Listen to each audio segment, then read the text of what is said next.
You are so disrespectful. He is going to fall off a cliff. Shut the hell up. That's not even close to my best. They're wrong. And I don't give a damn that they agree with me or not. You know what it is? It's that time of the show where Stephen A gives us some good word in the final take of the day. Stephen A, take us home. Thank you, Molly.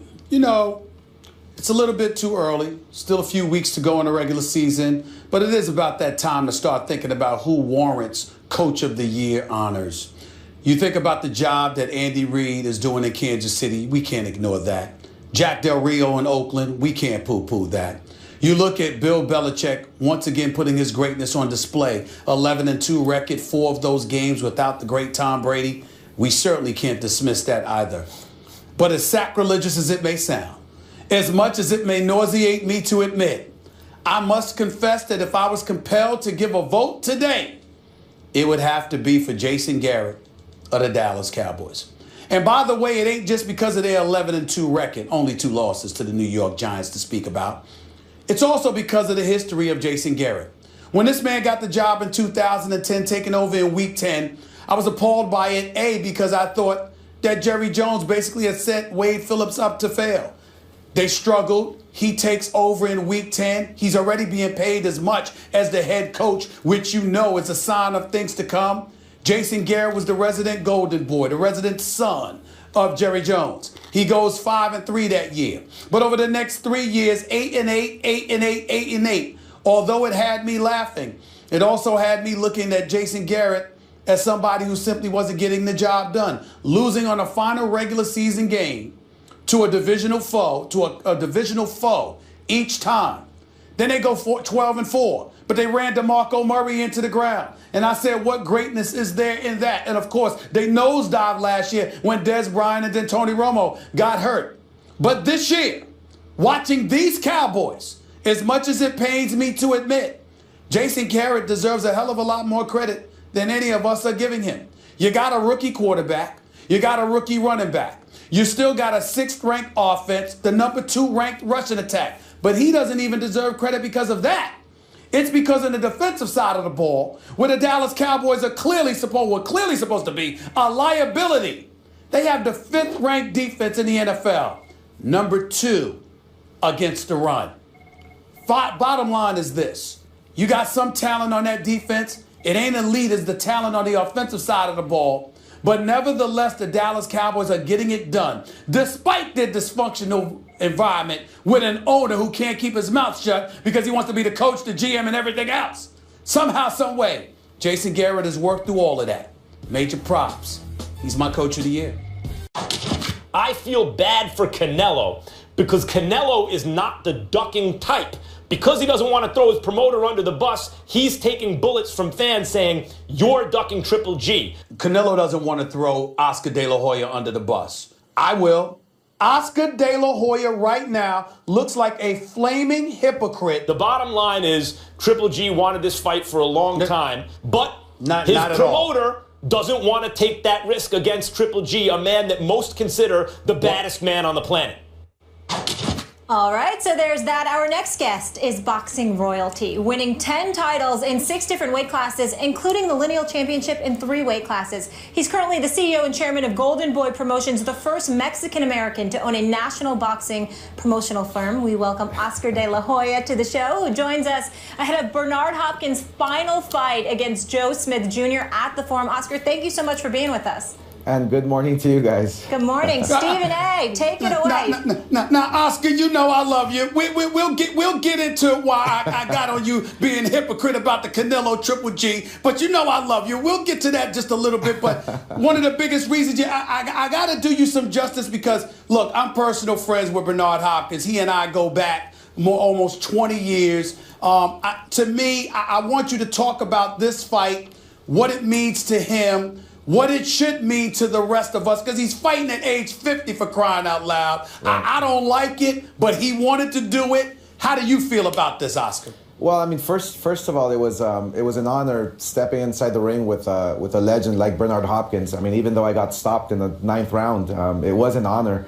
And promoting him, being a partner at Golden Boy Promotions, it really is a pleasure. But 51 years old, his opponent is half his age. He's a dangerous opponent, but I believe Hopkins can still do it because he takes care of himself. He's a real, true athlete. He's the epitome of what an athlete should be. He doesn't smoke, doesn't drink. He goes to sleep at 9 o'clock, wakes up at 6 a.m. He's working out every single day, so he can afford to be a fighter at this age. Oscar, I want to get to the Triple G Canelo stuff quickly. You as a fighter were promoted by Bob Arum brilliantly for much of your career, your professional career, and you were undefeated and you were making a ton of money. And my read about what happened with you is you were hearing fans talking about, well, Oscar's not fighting this guy and Oscar's not fighting that guy. And you wrestled control of your own career. And then Oscar, you fought everybody. You mentioned the Hopkins fight. He was a middleweight. You weren't a middleweight. You were the money man. You didn't need Hopkins to make money. You could have made money with anybody. You fought Bernard Hopkins. You fought Shane Mosley. You fought Felix Trinidad. You fought Ike Cortez. You fought everybody, Oscar, as a fighter. And now you're a promoter with a meal ticket like Canelo, as you were once a meal ticket for Bob Arum. Mm-hmm. And from where I'm sitting, it seems as though you are reluctant to risk your meal ticket in with a killer like Triple G. What say you to that? No reluctancy whatsoever. When I fought all those guys, I was already maybe 25, 26 years old. And guess what? Canelo is now 26 years old, and he's ready to take on the best. I mean, look, Canelo has to go up to 160. He just cannot fight the best fighter at 160, moving up from 154. Canelo is ready to fight Triple G in 2007 as long as Triple G signs the contract. That's it. That's all we're waiting for. So, but I'm Oscar, looking forward. Isn't that like a tried and true strategy in boxing? You can always put poison pills in a contract or offer a guy a deal that he ain't going to take, and then one side or the other, usually the ducking side, can say he didn't sign the deal? I have to disagree because it's a deal that is an incredible deal for both guys. So I'm being fair here. I'm being fair to the public. I'm being fair to the fans. This fight must happen in 2017, and it will happen, believe me. Okay. Well, Oscar, getting back to my hypocritical comment, I'm clearly not talking about Oscar De La Hoya, the fighter. I know how great you are. Major props to you, my brother. Major props to you. But I got to get on Oscar De La Hoya, the promoter here. Based on everything you just said, what the hell did you have Saul Canelo Alvarez called Triple G into the ring after you knocked out Mr. Glassjaw and undersized himself, Amir Khan, last May 7th? If you knew that y'all weren't ready to rumble that fall, why in God's name have Triple G come into the ring and tease us all into believing that was what we were going to see next? What was up with that? I mean, that was out of my hands. Fighters sometimes, they're weird. That's the bottom line. And it was out of my hands. And look, but I'll tell you one thing. And this is. I mean, I can say this in the court of law. And this is the truth that in 2017. We want this fight to happen. Canelo wants it. I want it. The fans want it. And like I said, look.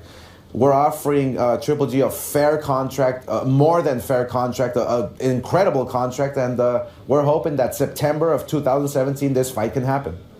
Well, Max, before you come back, let's see. Here's where I got some issues with what you're saying, Oscar, because Triple G obviously is a legit middleweight, and we know that Canelo's on the come up. Triple G's whole thing is that, I shouldn't have to lose weight, go from 160 to 155 or whatever the case may be. If this guy is walking around calling himself a middleweight champion, that's one point. And if Canelo is... You never made catch weights, Oscar. You never made catch weights. You fought. But check it out, Max. Oscar, if Canelo is so ready, why have your last two fights been against Amir Khan and Liam Smith? Are you kidding me? That's what y'all... Come on now. Yeah, I mean, look, Canelo truly is a 54-pounder. I mean, he is. He can make the weight with no problem. And Canelo and I and the team has decided that for 2017, he will move up to middleweight, full-fledged middleweight, and fight the middleweight champions of the world, and that's including Triple G. At 160, you're saying? At 160, that's it. I mean, Okay, there's no catch All right, weights here. Oscar. There's no You catch want- weights here at Golden Boy Promotions. Oscar, this is live television now. This is live television. this Oscar. is live. And by the way, just to give everyone a sense of Oscar De La Hoya's quality as a fighter, at almost the very end of his career, after having now admitted that he didn't always, do the Hopkins thing and not drink and smoke and party and abuse his body, etc., you gave Floyd Mayweather in his prime a tough, competitive fight, and that was clearly you out of your prime. So Right. Oscar De La Hoya is an all-time great fighter. We all understand that. Oscar, Thank you. as it relates to Bernard Hopkins and this fight with Smith, Smith earned this fight with a first-round knockout of Fonfara, a tough guy who'd beaten Chavez Jr. What do you think about the quality of the matchup? Obviously, you're not looking to get Hopkins beaten in his last fight, and yet Bernard himself seems to need to feel challenged in order for him to get himself in shape to fight. What do you think of the matchup itself? I think the matchup is, it's going to remind me of maybe a younger, fresher Kelly Pavlik.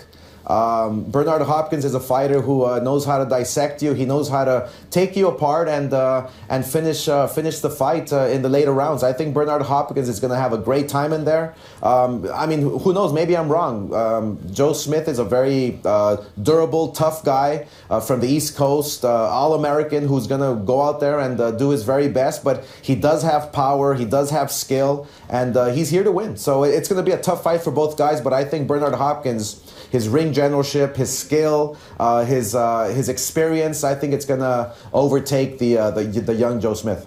Well, I love that Kelly Pavlik analogy, Oscar, because I used to love Kelly Pavlik. As Right. I don't know what the hell has happened to him, but I will say this to you: are you going to encourage Bernard Hopkins to keep his word and make sure this is his last fight? Because I really don't like the fact that a 51-year-old dude, as great as I know my man Bernard Hopkins is, I don't like the idea that a 51-year-old dude is in with any kind of young lion in the sport of boxing. Are you going to encourage this man to retire to keep his word and make sure this is his last fight?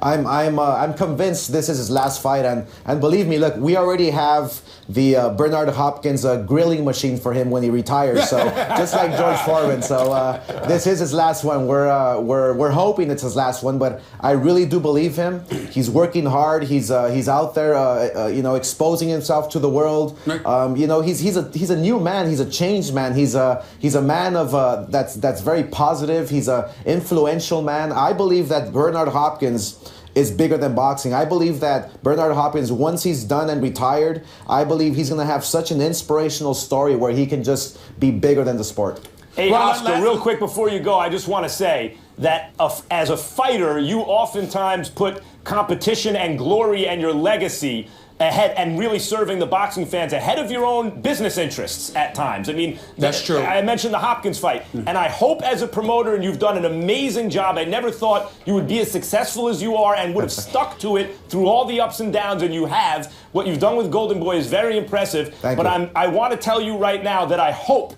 that as a promoter, you live up to that legacy that you set as a fighter, and whatever the business interests are, you make that Triple G and Canelo fight happen in 2017. I guarantee it. I guarantee it, and I will put my promoter's license on the line.